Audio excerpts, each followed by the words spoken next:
બનાસકાંઠાના વડગામ તાલુકાના ભરકાવાડા ગામે વિકાસ જ મુસીબત બન્યો હોય તેવો ઘાટ સર્જાયો છે। પાલનપુર મહેસાણા 6 લેન હાઈવેની કામગીરી દરમિયાન જૂનું બસ સ્ટેશન તોડી પાડવામાં આવ્યું, પરંતુ નવું સ્ટેશન ન બનતા 15 ગામના હજારો મુસાફરો હાલ રજડી પડ્યા છે। સ્થાનિકોનો આક્ષેપ છે કે કેટલાક લોકોના અંગત આર્થિક લાભ માટે બસ સ્ટેશન બનાવવામાં આવતું નથી। બસ સ્ટેશનના અભાવે એસટી બસો અહીં ઊભી રહેતી નથી। પરિણામે મુસાફરો અને વિદ્યાર્થીઓને જીવના જોખમે હાઈવે પર ઉતરવું પડે છે। કોન્ટ્રાક્ટર દ્વારા આત્મવિલોપનની ચીમકીનું બહાનું કરી કામ અટકાવી દેવાનું હોવાની વાત પણ સામે આવી છે। આ અન્યાય સામે રોષે ભરાયેલા ગ્રામજનોએ ચેતવણી આપી છે કે જો તાત્કાલિક બસ સ્ટેશનનું નિર્માણ નહીં થાય તો તેઓ જલદ આંદોલન અને ઉપવાસ પર ઉતરશે।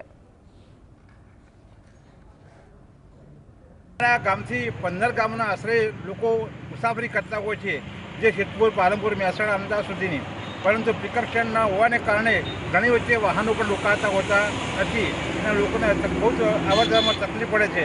અમે આ બાબતે માર્ગ કચેરીમાં ઘણી વચ્ચે રજૂઆતો કરવામાં આવી છે, પણ કોઈ ધ્યાને લેવામાં આવી નથી। સ્ટેશન બનાવેલ નથી અને અમારી રજૂઆત કરવા છતાં ત્યાંથી અમને માર્ગ મકાનની ઓફિસમાંથી એવો જવાબ મળે છે કે ભાઈ તમારું બસ સ્ટેશન પાલનપુર શિફ્ટ થઈ ગયેલું છે, તો કદાચ અમારી માગણી એવી છે કે આખું ભરકાવાડા ગામ પર ત્યાં શિફ્ટ કરી દે। અમારી સત્વરે એ જ માગણી છે કે જે જગ્યાએ અમારું બસ સ્ટેશન જૂનું હતું એ જગ્યાએ તાત્કાલિક બસ સ્ટેશન બનાવી આપવામાં આવે। અહીંથી લગભગ 15-20 ગામોની અવરજવર આ બસ સ્ટેશન ઉપરથી થતી આવેલી છે। મહેસાણા, અમદાવાદ, પાલનપુર અને લોકોને ગરમીના સમયમાં અને ચોમાસાના સમયમાં બસ સ્ટેશન ન હોવાથી ખૂબ જ હાલાકી પડે છે। તો તાત્કાલિક ધોરણે આ બસ સ્ટેશન બનાવવામાં આવે એવી અમારી ગામ લોકોની અને આજુબાજુના દરેક ગામના પ્રતિનિધિઓ અમે અહીંયા હાજર છીએ, એમની રજૂઆત છે।